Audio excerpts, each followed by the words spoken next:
ဟုတ်ကဲ့အားလုံးပဲမင်္ဂလာပါဗျကျွန်တော်ရဲ့ Mounty Twins ရဲ့ channel လေးအားလုံးတစ်ခါပြန်လဲကြိုဆိုလိုက်ပါတယ်ကျွန်တော်ဒီနေ့မှာကြာတော့ကျွန်တော်ပြည့်တဲ့ကြီးကိုခိုင်းလို့ပဲပစ္စည်းတစ်ခုကိုကျွန်တော်လုပ်ပြပေးသွားမှာဖြစ်တယ်ကျွန်တော်ခုလက်လောမှာကျွန်တော်မအားရနေရောနေမကောင်းဖြစ်တာနေရောပေါ့နော်ဗီဒီယိုလေးတွေတိတ်ပြီးတော့မတင်ဖြစ်ဘူးပေါ့နော်ကျွန်တော်ရဲ့ပြည့်တဲ့တီကတော့ကျွန်တော်ဗီဒီယိုလေးကိုစောင့်မျှော်နေမယ်လို့ကျွန်တော်မျှော်လင့်ပါတယ်အတတ်နိုင်ဆုံးတော့ကျွန်တော်အားတဲ့အခါတော့ကျွန်တော်စူးစမ်းပြီးတော့ကျွန်တော်အကျိုးရှိမဲ့ဗီဒီယိုလေးကိုကျွန်တော်ဖန်တီးတိဆက်ပေးအောင်မှာဖြစ်ပါတယ်ဟုတ်ပြီကျွန်တော်ဒီနေ့မှာကျတော့ဘာပစ္စည်းလုပ်ပြမှာလဲဆိုတော့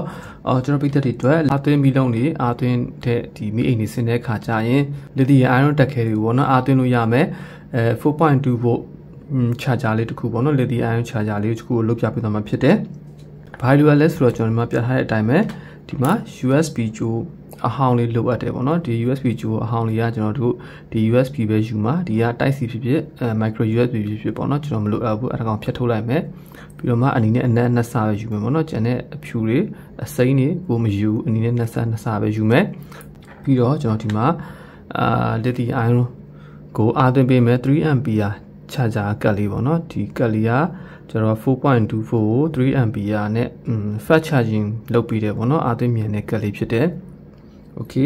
คပြီးတော့ဒီမှာဒီကောင်ကကြတော့ကျွန်တော်ဒါကကြတော့တွဲဖို့ charger လေးမှာပါတဲ့ DC jet အဖိုးလေးပေါ့နော် DC jet အဖိုးလေးဒါကတော့ DC jet အမလေးပေါ့နော်ဒီလိုမျိုးဆိုင်နေမှာလည်းအဖိုးမတစုံဆိုပြီးဒီလိုမျိုးရောင်းတာတော့ရှိရပေါ့နော်ဒါကတော့ DC jet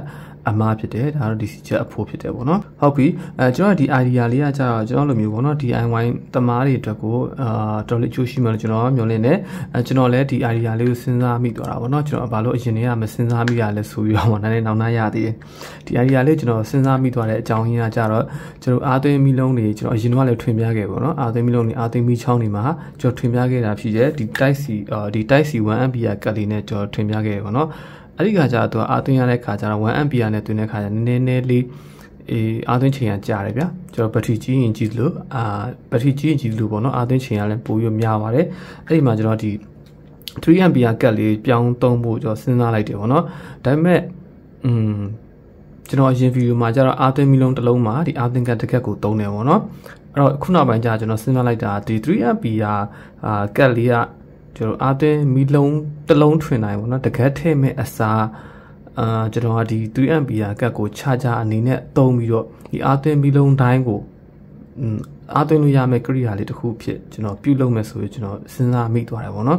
အဲအကြောင်းလို့ခုနောက်ပိုင်းကျွန်တော်အားသွင်းမီလုံးတွေမီချောင်းလေးထွင်တဲ့အခါကျရင်ဒီအားသွင်းကတ်တွေကိုတစ်လုံးမှာတကက်စီကျွန်တော်မထည့်တော့ဘူးဒီ 3A ကတ်ကိုတကက်တွေကိုပဲကျွန်တော်အထိုင်လုပ်လိုက်ပြီးတော့charger အနေနဲ့အသုံးပြုလိုက်တယ်ဒီမှာတက်ခဲဒီမှာပေါ့နော်ဓာတ်မီတွေမှာကျတော့ DC jet အမကောင်းလေးပဲကျွန်တော်ထည့်ပေးလိုက်တယ်ဒီအထဲမှာကျွန်တော်အားသွင်းကတ်မရှိတော့ဘူးပေါ့နော်အဲ့တော့ကျွန်တော်အားသွင်းခြင်းဒီအားသွင်းကတ်လေးနဲ့ဒီကောင်အားသွင်းလိုက်တယ်ဒီမှာမီအိမ်တွေမှာလည်းအဲ့လိုမျိုးပါနော်မီအိမ်တွေမှာလည်းအဲ့လိုမျိုးပဲကျွန်တော် DC jet အမလေးပဲလုပ်ပေးထားလိုက်တယ်ပိုပြီးအဆင်ပြေသွားတာတစ်ခုကကျွန်တော် charger တစ်ခုလေးနဲ့ကျွန်တော် device တွေအများကြီးကိုအားသွင်းလို့ရအောင်ဖြစ်တော့အဲ့တော့ကျွန်တော်ဒီ charger ကတ်တွေလည်းအများကြီးသုံးစရာမလိုတော့ဘူးပေါ့နော်အဲ့ကိုအိမ်မှာအာသင်မီလုံးမီချောင်းတွေဆင်ပြီးအသုံးပြုမယ်လို့ဆိုရင်တော့ဒီနီလန်လေးကအရန်ကိုအကျိုးရှိမယ်လို့ကျွန်တော်တော့ထင်ပါတယ်โอเคလောက်ပလုံးကြီးကလည်းဘာမှမခက်ခဲဘူးပေါ့နော်ကျွန်တော်အဓိကကျတော့ဒီ 3A ကတ်လေးပဲလိုအပ်တာဒီ 3A ကတ်လေးမှာဒီဘက်က input ပေါ့နော်ဒီမှာ input မှာအနုရှိတဲ့အပေါင်းရှိတယ်ဒီဘက်မှာကျတော့ battery မှာအနုအပေါင်းရှိတယ်ပေါ့နော်အဲ့တော့ဒီ input မှာ USB ကြိုးပေါ့နော်ဒါ input ကို5 volt ပေးရမယ်5 volt ပေးရမယ်ဆိုတော့ဒီ USB ကြိုးရဲ့ကျွန်တော်ခုနဖြတ်ထားတယ်ဒီမှာအနီနဲ့နှစ်ဆရှိတယ်ဒီအနီနဲ့နှစ်ဆကိုဒီမှာပေါ့နော် input မှာအပေါင်းနှုတ်မှာဒီမှာလာပြီးတော့ခဲဆော်ပေးလိုက်ရုံပဲဘက်ထရီအပေါင်းနှုတ်နှစ်ဆမှာကျတော့ဒါကကျွန်တော် DC မေးကောင်းလေးပေါ့နော်အဖိုးကောင်းလေးရဲ့ဒီမှာသူကအနီနဲ့အနှုတ်ဆိုပြီးတော့အနီနဲ့အဖြူဆိုပြီးနှစ်ဆရှိတယ်ဒီမှာ B- နဲ့ B+ ပါပေါ့နော်ဟိုဘက်တစ်စားဒီဘက်တစ်စားကိုခဲဆော်ပေးလိုက်ရင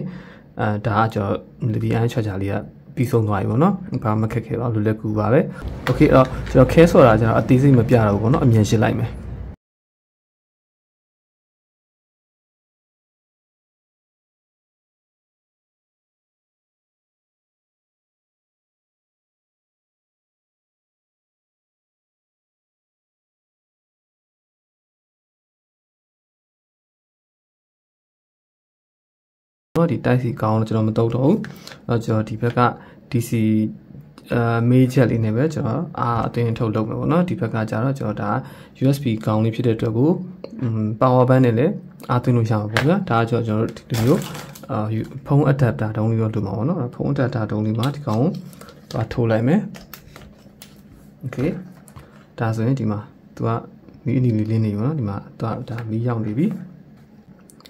ဘယ်လောက်ဖို့ထွက်လဲဆိုတော့ 4.2 ဒီလားဒီမှာ 4.2 ဖို့ထွက်နေပြီပေါ့နော် okay ဒါဆိုရင်ကျွန်တော်ဒီမှာကျွန်တော်အာသင်းမီးတုံးတွေကိုကျွန်တော်စပြီးတော့အာသင်းလို့ရပြီဖြစ်ပါတယ်ပေါ့နော်ဒါဆိုရင်ကျွန်တော်အားကုန်နေတဲ့မီးအိမ်လေးကိုကျွန်တော်အာသင်းပြမယ်ဒီမီးအိမ်လေးကကျွန်တော်အားကုန်နေတယ်ပေါ့နော်ဒီမှာခလုံးနှိပ်ပြမယ်ဒီခလုံးနှိပ်တဲ့အခါကျရင်ကျွန်တော်မီးမလင်းလာဘူးပေါ့နော်ကျွန်တော်ခလုံးနှိပ်တယ်မီးမလင်းလာဘူးအဲ့တော့ကျွန်တော်ဒီကောင်ကိုအားတော့သွင်းလိုက်မယ် okay အားတော့သွင်းလိုက်တဲ့အခါကျရင်ဒီမီးလေးကတော့ကျွန်တော်အယောင်ပြောင်းသွားမှာမဟုတ်ဘူးပေါ့နော်သူကဒီလိုမျိုး 1A ကတ်နဲ့မတူတာကကြာသူက BNS ကတ်မပါဘူးပေါ့နော် BNS ကတ်မပါတဲ့အတွက်ကိုသူကမီးအယောင်မပြောင်းဘူးဗျာဒီကောင်မှဆိုရင်သူကဘက်ထရီမှာမချိတ်ခင်တော့ဆိုရင်တရောင်ပေါ့နော်ကျွန်တော်အစိမ်းရောင်လေးပြအပြောင်လေးလားမသိပြတယ်ပေါ့နော်ဘက်ထရီမချိတ်ခင်အပြောင်လေးတရောင်ပြတယ်အာတော့တင်းတဲ့ခါကျရင်หนีသွားတယ်အားပြည့်သွားတဲ့ခါကျပြန်ပြီးအပြောင်လေးပြောင်းသွားတယ်ပေါ့နော်โอเคဒီ 3A ကတ်မှာကြာတော့သူကသူ power supply ပေါ့နော်ဒီဘက်က 5 volt လေးနဲ့သူကအနီးပြတယ်ဘက်ထရီအားပြည့်မှသာလဲသူကဟိုဘက်ကိုအပြောင်လေးဖြစ်ပြောင်းသွားတာပေါ့နော်ဟုတ်ပြီအဲ့တော့ကျွန်တော်ဒီမှာဒါလေးခဏလေးအားသွင်းလိုက်တာပြန်ဖြုတ်လိုက်မယ် okay အဲ့တော့ခလုတ်ပြန်ဖွင့်ကြည့်မယ်လင်းသွားပြီတွေ့လားဒါဆိုရင်ကျွန်တော်အားဝင်တယ်လို့ပြောမှာပေါ့နော်okay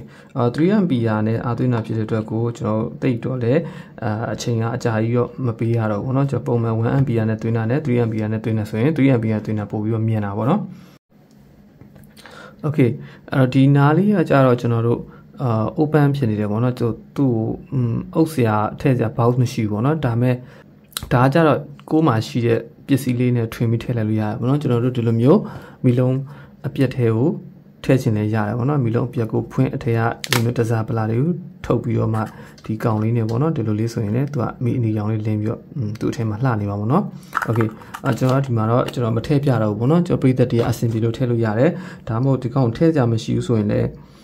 ကျွန်တော်တို့ထည့်ကြမရှိဘူးဆိုရင်ဒီကောင်ကိုတိတ်အကြည့်လေးနဲ့ပဲတိတ်အကြည့်လေးနဲ့ပဲပေါ့နော်ကတ်ထားလိုက်လေအဆင်ပြေပါတယ်ဗျဒါပေမဲ့နည်းနည်းတော့ဒီကောင်လေးကပူတယ်ပေါ့နော်တိတ်လေးပျော်သွားမလားတော့ကျွန်တော်မပြောတတ်ဘူးโอเคဒါတော့ကျွန်တော်အတိတ်ပြောအရေးမကြီးဘူးဆိုတော့ကျွန်တော်ပြိသက်တွေအဆင်ပြေသလိုကိုယ့်ရဲ့ဖန်တီးနိုင်စွမ်းရှိလို့ပြုလုပ်လဲလို့ရပါတယ်ဗျโอเคဒါဆိုရင်တော့ကျွန်တော်ဒီနေ့ကျွန်တော်ပြပြချင်တဲ့ 4.2 volt lithium ion charger လေးကိုအလိုတကူပြုလုပ်တဲ့နီလန်းကတော့ကျွန်တော်အောင်မြင်စွာနဲ့ပြီးဆုံးသွားပြီဒီလိုနီလန်းတဲမှာပေါ့နော်ဒီလိုမျိုးပြုလုပ်လိုက်ခြင်းအပြင်တော့ဘာကောင်းကျိုးရှိသွားလဲဆိုတော့ကျွန်တော်ဒီလိုအာသိမီလုံးတွေမီချောင်းတွေပြုလုပ်တဲ့အခါမှာကျွန်တော်ဒီလိုမျိုးပေါ့နော်အာသိကတ်တကတ်ချင်းစီကိုလိုက်ထည့်ပေးကြမလို့တော့ဘူးပြီးတော့ထပ်ပြီးတော့အဆင်ပြေသွားတာကဒီအာသိကတ်ကိုထားမဲ့နေရာကိုလုတ်ပေးရမယ့်နေရာပေါ့နော်ဒီမှာဆိုရင်ဒီတိုက်စီကတ်ကိုကျွန်တော်ဘယ်နာထားရမှာလဲပေါ့နော်အပေါက်ဖောက်ပြီးတော့နေရာချဖို့လုတ်ပေးရမယ့်ပြဿနာလဲတော်တော်လေးအဆင်ပြေသွားတွေ့ရတယ်ပေါ့နော်ဒီမှာဆိုရင်ကျွန်တော်ဒီ DC image လေးတစ်ခုပဲဒီမှာအပေါက်ဖောက်ပြီးတော့ပေါ့နော်ဒီမှာတွားပြီးတော့ထည့်ပေးလိုက်တယ်ပြီးတော့သူမှာမူလီခေါင်းလည်းပါပြီးသားဖြစ်တဲ့အတွက်ကိုမူလီခေါင်းနဲ့တွားကြက်ပေးလိုက်တဲ့အခါကျတော့သူ့ရဲ့ space ပေါ့နော်နေရာစားလည်းအရန်သက်သာသွားတယ်လောကကန်ရတာလည်းအရန်ကိုလွယ်ကူရိုးရှင်းသွားတယ်ဗျာလောကူရှင်းသွားလောရဲ့အရှင်အဖြစ်ကြတော့အာသာချက်တွေကအများကြီးရှိတယ်လို့အားနဲ့ချက်ကလည်းတွားပြီးတော့ရှိတယ်ပေါ့နော်အားနဲ့ချက်ကဘာရှိရလဲဆိုတော့ဒီ lithium ion charger ကကြော BNS ကမှပါတော့ဗောနော် BNS ကမှပါတာဖြစ်တဲ့အတွက်ကိုကျွန်တော် battery ကို protection ဖြစ်နေပေါ့နော်ကာကွယ်နိုင်တဲ့စွမ်းဆောင်ရည်ကနည်းနည်းတော့နေသွားတာဗောနော်ဒါပေမဲ့လည်းမဟုတ်ဘူးကျွန်တော်တို့ BNS ကကိုမဖြစ်မနေထည့်ချင်သေးတယ်ပြီးတော့ 3A charger ကကိုလည်းသုံးချင်တယ်ဆိုရင်တော့ကျွန်တော်ဒီလိုမျိုး 1A ကတကက်ကိုဒီမိနေမှာတွားပြီးတော့ထည့်ပေးလိုက်လို့ရတာပေါ့နော်โอเคထပ်ပြီးတော့မှကျွန်တော်ဒီလိုမျိုးအာသဲမီလုံးတစ်လုံးလဲဒီလိုမျိုးပေါ့နော်ကျွန်တော်ထပ်ပြီးတော့ထွင်ပြပေးအောင်မယ်စိတ်ဝင်စားရင်တော့ကျွန်တော်နောက်ထပ်ဗီဒီယိုလေးကိုတစ်ချက်လောက်စောင့်ကြည့်ရှုပေးပါဗျာဟုတ်ပြီအဲ့ဆိုကျွန်တော်ဒီနေ့ဗီဒီယိုလေးကိုဒီမှာပဲကျွန်တော်ရန်နာလိုက်တော့မယ်ကျွန်တော်ဒီနေ့ဗီဒီယိုလေးကိုကြည့်ရှုပေးတဲ့သူတွေအားလုံးကိုကျွန်တော်ရဲ့ဗီဒီယိုလေးကိုနဲ့ပတ်သက်ပြီးတော့အကြံပြုချက် comment လေးတစ်ချောင်းစီကိုဝင်ရောက်ဆွေးနွေးပြီးတော့ရေးသားတာဖို့ကျွန်တော်က title note ဆက်အပ်ပါတယ်ဗျဒီနေ့ဗီဒီယိုလေးကိုကြည့်ပြီးအားပေးတဲ့ပရိသတ်ကြီးအားလုံးလည်းကျေးဇူးအများကြီးတင်ပါတယ်နောက်ထပ်လာမယ့်ဗီဒီယိုအသစ်တွေကိုကြည့်ရှုခြင်းနဲ့ဆိုရင်တော့ကြော channel လေးကို subscribe လုပ်သွားဖို့မမေ့ပါနဲ့ဗျအဲ့ဒါဆိုရင်နောက်ထပ်လာမယ့်ဗီဒီယိုအသစ်မှာအားလုံးနောက်တစ်ခါပြန်လည်ဆုံတွေ့ပါအောင်မယ်ဗျ bye bye